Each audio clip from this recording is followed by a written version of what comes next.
In this video, we're going to talk about how to write some kind of formula to represent our sequence. Now, if I give you a sequence and you can only see the first four terms, like one that we did earlier, and I say, okay, you know that the second term is 4, you know that the fourth term is 16. What if I asked you to find the 10th term, f of 10 or a sub 10? Well, you could say, well, I'll just keep multiplying by 2 until I get there. And you absolutely could do that. But what if I asked you for the 100th term? You don't want to sit there and keep multiplying by 100 that many times. So there's got to be, and in fact there is, a way to write a formula where you could actually figure out what a specific term is. Now, the easiest ones are what we call explicit. When you do an explicit rule, if I want to find the 10th term, I just put my 10 in for my variable and I solve. And I get what the 10th term is. If I wanted to find the 100th term, I just substitute in 100 and I figure out what it is. Now I'm going to give you an example of an explicit rule. I'm not going to show you what sequence it came from. F of n equals 2 times n plus 3. Now you also might see this as a sub n equals 2 times n plus 3. Same thing. What if I wanted to find the 20th term of that sequence? Well, what I could do is I could substitute in 20 for n. So that would be 2 times 20 plus 3, which is 40 plus 3, or 43. So that would be the 20th term of my sequence. Now, let's just for kicks, because I know you all are just so excited, what if I ask you to find what are the first 4 terms of this sequence? Well, you'd say, okay, Stennett, the first term is when n is 1. Now remember, those mean the same thing. So that means in the formula, I just substitute in 1 for n. 2 times 1 plus 3. 2 times 1 is 2 plus 3 is 5. So the first term in that sequence would be 5. The second term of that sequence would be the same as that. The second term would be 2 times 2 plus 3, which is 4 plus 3, or 7. One more.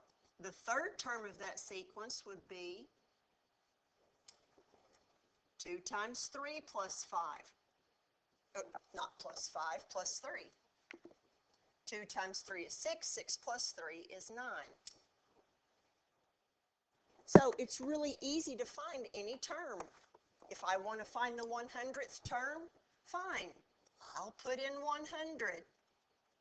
Please notice those notations are the same. The 100th term would be 2 times 100 plus 3. 2 times 100 is 200 plus 3 is 203. Explicit rules are awesome to work with. Really simple. And I'm going to teach you how to write an explicit rule for an arithmetic sequence and for a geometric sequence. Now I'm just going to give you some basic information because this is in your playlist, but I figured it'd be a little easier at first hearing it from me. Now you're probably asking, okay, what is this word recursive over here? A recursive sequence says, a recursive formula says that in order to find a particular term, I have to know the term right in front of it. Now, you can't really come up with an easy formula like we did in explicit rules. I will go through that in a little while, but I just wanted to tell you that the word means in order to find a term, you got to know the term right in front of it. So to find the 5th term, I need to know the 4th term. To find the 8th term, I need to know the 7th term, and so on. But right now, we're going to focus on explicit rules. Now, I'm going to give you an arithmetic sequence.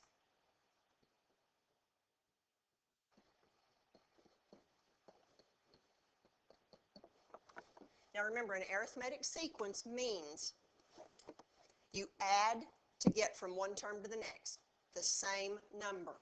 In this case, I hope you can tell, you're adding 3 to get from one term to the next. Now, that number that you add to get from one term to the next is called the common difference. We usually refer to that as D. So, to write an explicit rule for an arithmetic sequence, here's how you write it. You either write f of n equals, or you can write a sub n equals. Again, they're the same thing. Now, the rule is going to look like this. Some number times n plus some other number.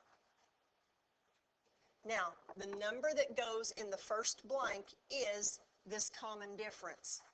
So in this case, it's going to be 3. So my formula, my explicit rule is f of n equals 3n plus something. Now that something can be positive or negative. Here's how you figure it out. You say, all right, self, if I was looking for the first term, n would be 1. So that would be 3 times 1 plus something. Well, 3 times 1 is 3. But what is the first term in this sequence? Well, it's 4. Well, what do I have to do to 3 to get 4? Well, you have to add 1. There's my sequence. F of n equals 3n plus 1, or a sub n equals 3n plus 1. Now, do I need to talk through that again? I think probably so. Now, the first blank is always going to be your common difference, that number that you add to get from one term to the next. It may be positive, it may be negative. The second blank, you think it this way. When I'm looking for my first term, I know that that means n has to be 1 because it's the first term. So I'm going to let n equal 1. 3 times 1 is 3 plus something. But see, the first term is 4. So what do I have to do to 3 to get 4? Well, I have to add 1. So that's the number that goes right there, 3n plus 1. Now, just to prove to you that that works, let me see if I can erase some of this purple stuff here.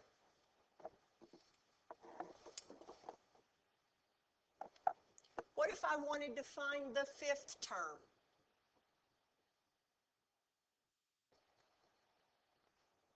Well, the 5th term means when n is 5. So that's going to be 3 times 5 plus 1. 3 times 5 is 15, plus 1 is 16. Look in that sequence. Is the 5th term 16? First term, second term, third term, fourth term, 5th term. Yep, the 5th term is 16. What if I wanted to find the 50th term? Then I would do either f of 50 or I would do a sub 50. It doesn't matter. 3 times 50 plus 1.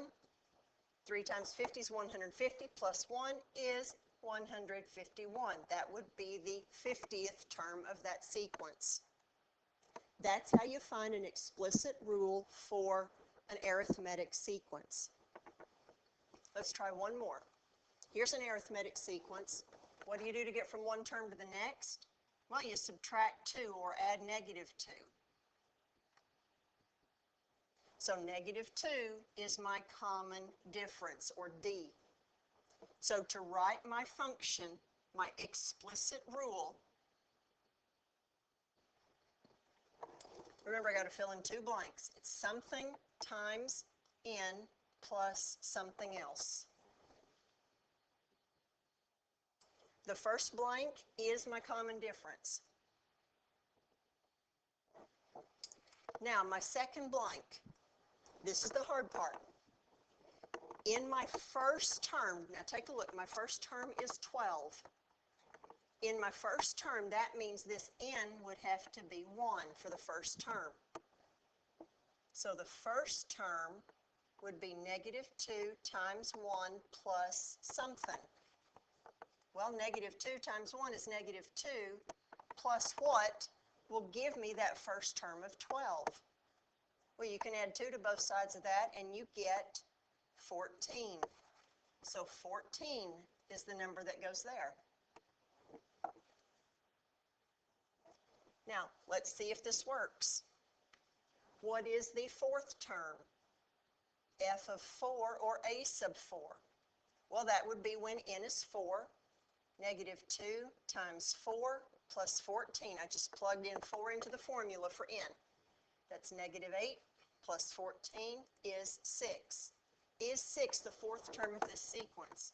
1, 2, 3, 4. Yep. So this is the formula, either one of these.